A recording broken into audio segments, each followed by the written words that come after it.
ये एक ऐसी धरती है जहां असाधारण बातें साधारण सी लगती हैं। भारत सिर्फ एक ही है। मार्क ट्वेन ने लिखा, ये 100 राष्ट्रों का एक देश है। सपनों और प्रेम की ऐसी धरती जिसे देखने की आस सभी के दिलों में है। दुनिया की सैर पर निकले मार्क ट्वेन ने पूरे भारत की यात्रा की। इस धरती पर उन्होंने ऐसे अद्भुत खजानों को देखा जो सदियों से दुनिया भर के लोगों को प्रभावित कर रहे हैं।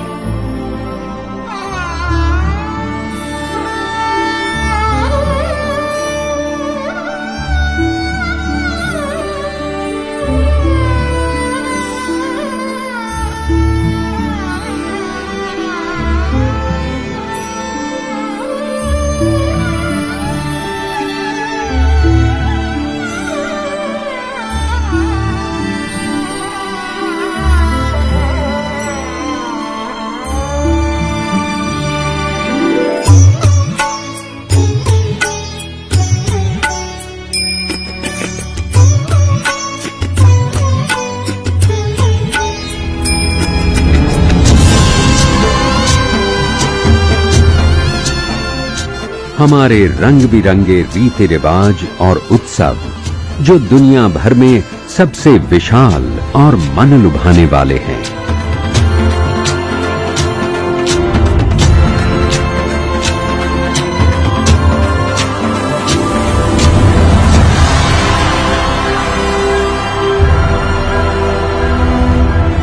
ऐसे उत्सव जिनसे धरती थिरक उठे, ऐसे आनंद भरे त्योहार जो आकाश को जगमगा दे। लेकिन एक अनमोल खजाना ऐसा भी है जो आंखों से ओझल रहता है। ये रचा बसा है भारत की आध्यात्मिकता में, जिसका सिर्फ अनुभव किया जा सकता है। यही भारत को साधना, ध्यान और मोक्ष की रहस्यमय धरती बनाती है।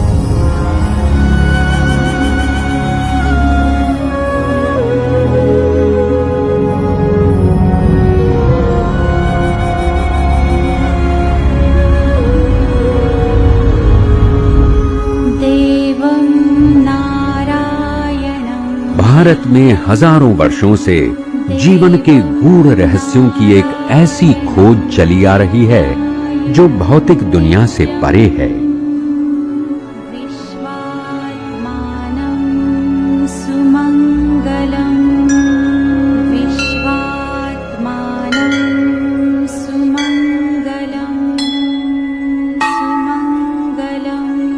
ये खोज इसलिए नहीं कि दुनिया पर कैसे विजय पाई जाए, बल्कि कैसे शांति से जिया जाए।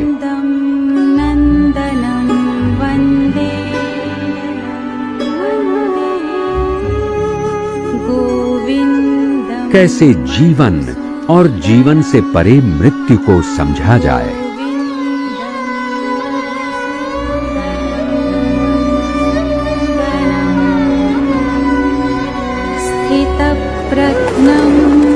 यहाँ युगों पुरानी विचारधाराओं ने जीवन के सहज रास्तों को खोजा है, जिसमें जीव प्राणी मात्र के कल्याण की भावना है। भारत समयातीत परंपराओं की धरती है, जहाँ भक्ति और रोजाना जिंदगी एक दूसरे में घुल मिल गए हैं।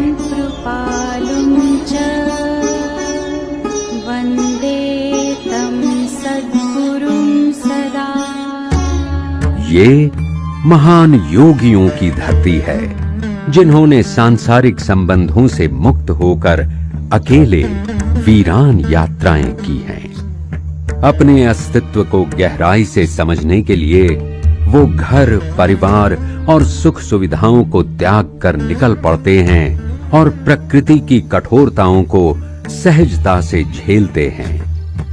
योग और अनुशासन द्वारा वे अद्भुत शारीरिक और मानसिक सिद्धियां प्राप्त कर लेते हैं।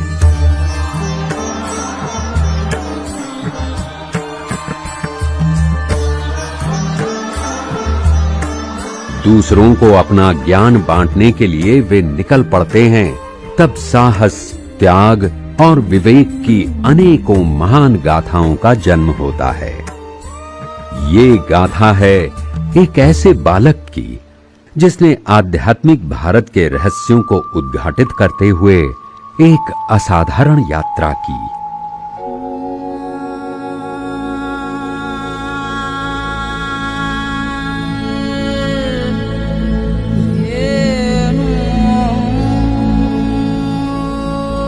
उनका नाम था नीलकंठ। वे थे तो केवल 11 वर्ष के, मगर उन्होंने वेद, उपनिषद आदि शास्त्रों पर प्रभुत्व पा लिया था। इस रात नीलकंठ ने एक असाधारण संकल्प किया।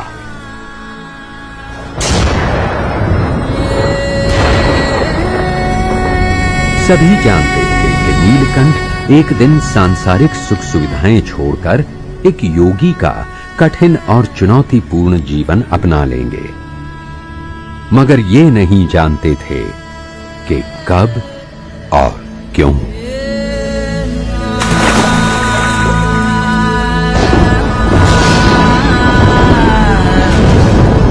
वो 29 जून 1792 की रात थी जब नीलकंठ अकेले पैदल चल पड़े।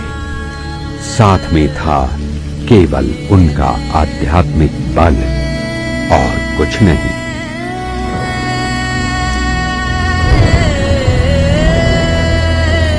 कौन जानता था एक बालक की यात्रा असंख्य लोगों के जीवन में परिवर्तन लाएगी और लोगों का जीवन प्रेम और आदर भाव से भर जाएगा।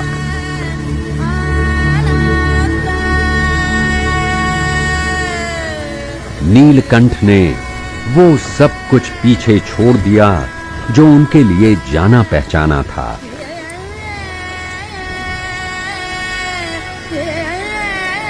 कोई पीछा न करे, इसलिए उन्होंने एक अकल्पनीय रास्ता अपनाया।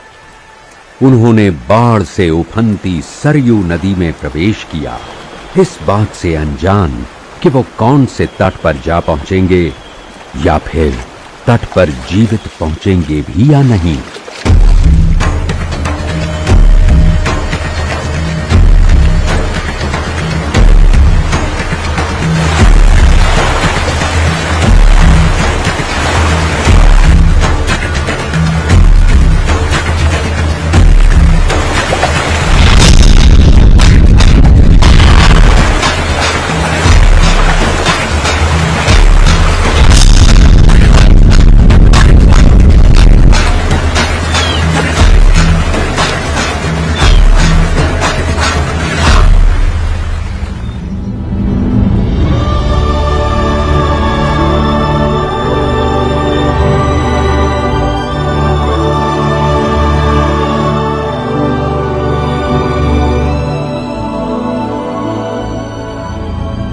नदी से जीवित निकलने पर नीलकंठ का संकल्प और दृढ़ हो गया।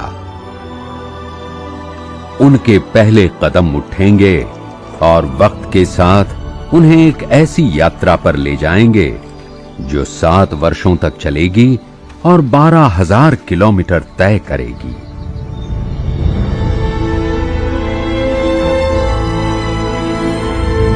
एक विशाल और अत्यंत विविधताओं से भरी धरती से गुजरते हुए ये एक अकल्पनीय रोमांचक यात्रा थी। भारत दुनिया के सबसे बड़े देशों में से एक है, समग्र यूरोप को मिलाकर एक अकेला राष्ट्र। भारत के एक कोने से दूसरे कोने की यात्रा में नीलकंठ पृथ्वी पर बसी लगभग हर तरह की बस्तियों में से गुजरे।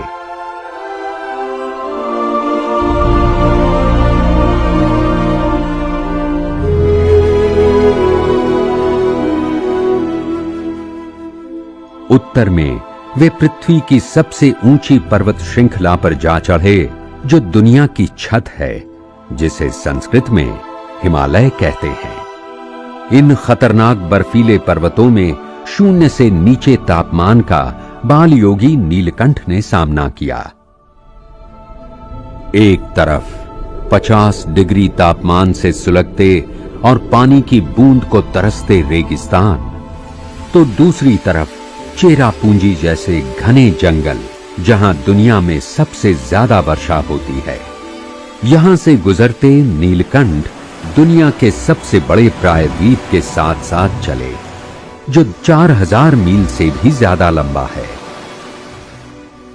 इस विशाल उर्वर भूमि को उन्होंने देखा, एक ऐसी आबादी का पोषण करने वाली भूमि जो विश्व की आबादी का 6वां हिस्सा है।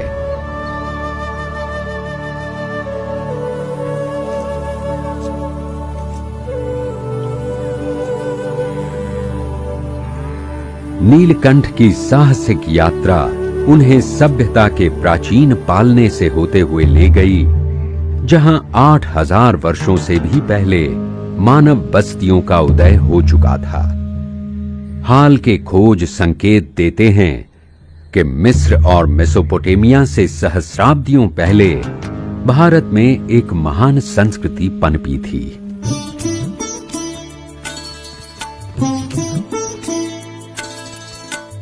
युगों से भारतीय चिंतन ने मानवीय प्रगति में सहायता की है।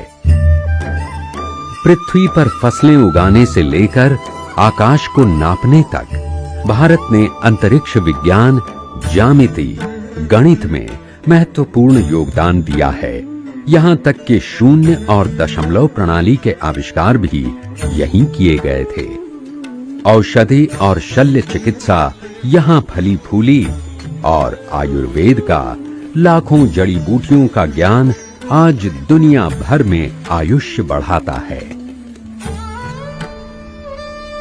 योग और अहिंसा जैसी पवित्र विचारधाराओं ने दुनिया में चारों ओर मानव जीवन को प्रेरित किया है।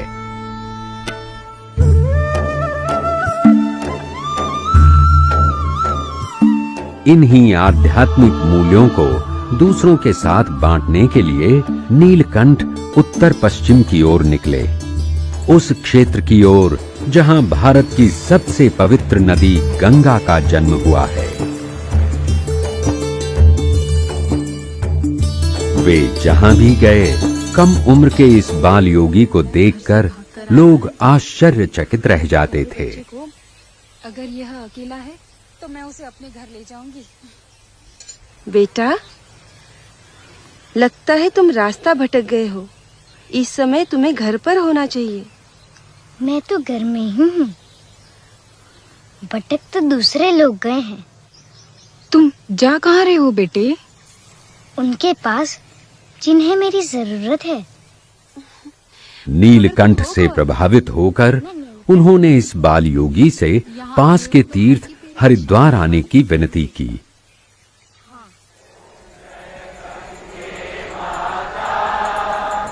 हरिद्वार में हजारों वर्षों से हर शाम जगमगाते दीपों के साथ गंगा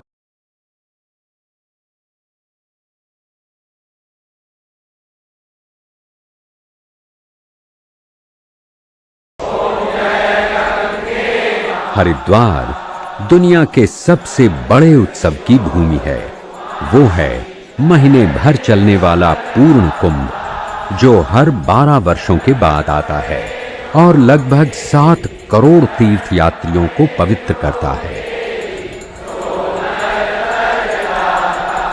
आज की शाम जब मुख्य पुजारी ने नीलकंठ को देखा तो आरती बीच में ही छोड़कर उनके पास आए बिना न रह सके।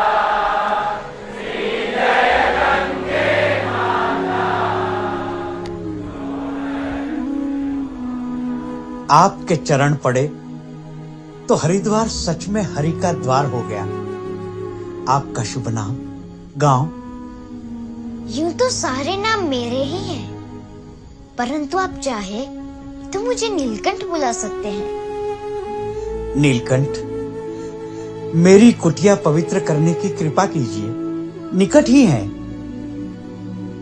यदि बादल भी घर बसाने लगे तो शेष पृथ्वी प्यासे मर जाएगी। बादल की नियति है चलते जाना।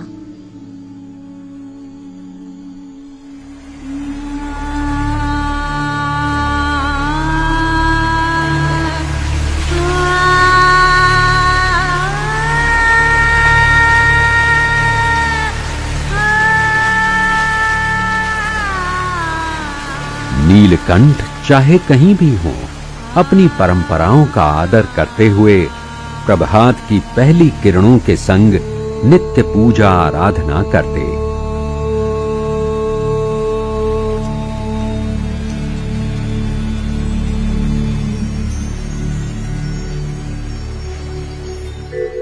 भारत धार्मिक संस्कारों की धरती है। जन्म से मृत्यु तक जीवन के हर अवसर पर भारतीय लोग धार्मिक विधियां करते हैं। नन्हे बच्चे को जन्मदिन पर शक्कर से तोला जाता है, जो विशुद्ध मधुर प्रेम की अभिव्यक्ति है। विवाह से पहले दुल्हन अपने हाथों पर मेहंदी लगाती है, जो समृद्धि और सौंदर्य का प्रतीक है। विवाह शुरू होता है रंग बिरंगे समारोह के साथ, जिसमें अग्नि को साक्षी रखकर जीवन भर साथ रहने की प्रतिज्ञा ली जाती है। और अंतिम संस्कार इस बात की पुष्टि करता है कि मृत्यु अंत नहीं, बल्कि अगले जीवन का आरंभ है। वो मृत्यु ही थी जिसका नीलकंठ ने सामना किया जब वो हिमालय में श्रीपुर पहुंचे। बालक को देखकर महंत जी ने उसको चेतावनी दी कि यहां एक मानव भक्षी शेर ने सबको आतंकित कर रखा है, इसलिए बाल योगी को मंदिर में रहना चाहिए। तो आपका कहना है कि मृत्यु आपके मठ में प्रवेश नहीं कर सकती? क्या आपकी दीवारें या किवाड़ मृत्यु को रोक सकते हैं? मृत्यु को तो कोई नहीं रोक सकता मेरे बच्चे। यदि मृत्यु को कोई नहीं रोक सकता, तो उसे डरने का कारण क्या? जीवन से मोह ही भय का कारण है। जहाँ मोह नहीं, वहाँ भय नहीं। महंत जी बाल योगी से प्रभावित हुए, लेकिन अगर उन्हें अंदर आना स्वीकार न था तो महंत जी भला क्या करते? बालक की मौत निश्चित थी।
भय नहीं, सिर्फ प्रेम ही नीलकंठ का एकमात्र प्रतिभाव था। उनके आध्यात्मिक प्रकाश ने हिंसक सिंह को अहिंसक बना दिया। नीलकंठ भीतर से शांत थे, इसलिए बाहर भी उनके आसपास शांति व्याप्त हो जाती थी।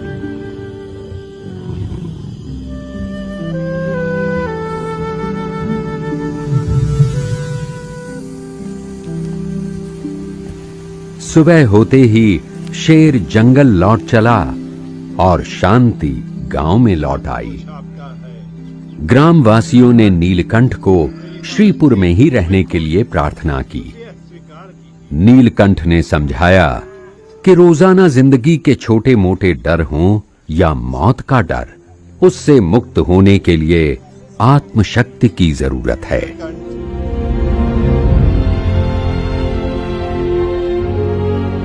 नीलकंठ जहां भी गए, अनगिनत लोगों ने उनका प्रेम पूर्ण स्वागत किया। ये भारत के वो लोग हैं जो विश्व की सबसे ज्यादा विविधताओं से सभर हैं। जहां मानव अभिलाषा की हर तरह की अभिव्यक्ति है और हर तरह की जीवन शैली है।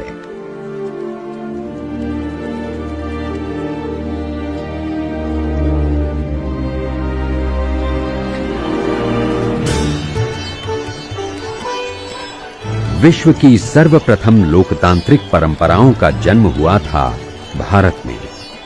इसका मूल है पवित्र वेदों में, जो सिखाते हैं कि सभी लोग मिलजुल कर जी सकते हैं, अनेकता में भी एकता हो सकती है। आज भारत अलग अलग धर्मों, परंपराओं और पृष्ठभूमि के 100 करोड़ से अधिक लोगों का घर है।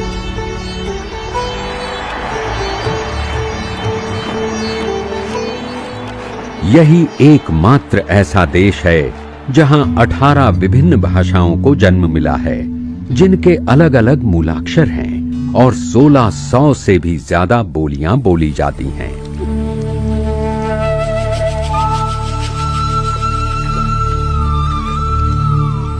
लेकिन नीलकंठ के लिए जीवन का सही मर्म शब्दों में नहीं था, किंतु जीव प्राणी मात्र के प्रति प्रेम की मूक भाषा में था।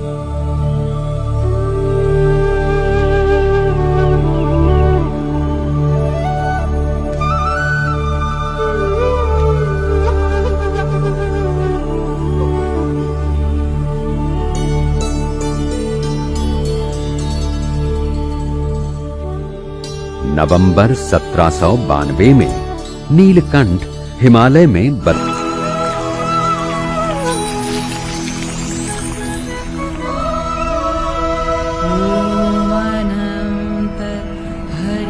यहाँ नीलकंठ ने अपने जीवन की कठिनतम तपश्चर्या प्रारंभ की। इस विलक्षण तप मुद्रा में निश्चल ध्यान मग्न नीलकंठ मन और शरीर से परे हो गए। समय के साथ ऐसी आध्यात्मिक साधनाएं उनके जीवन का प्रमुख अंग बनी रही।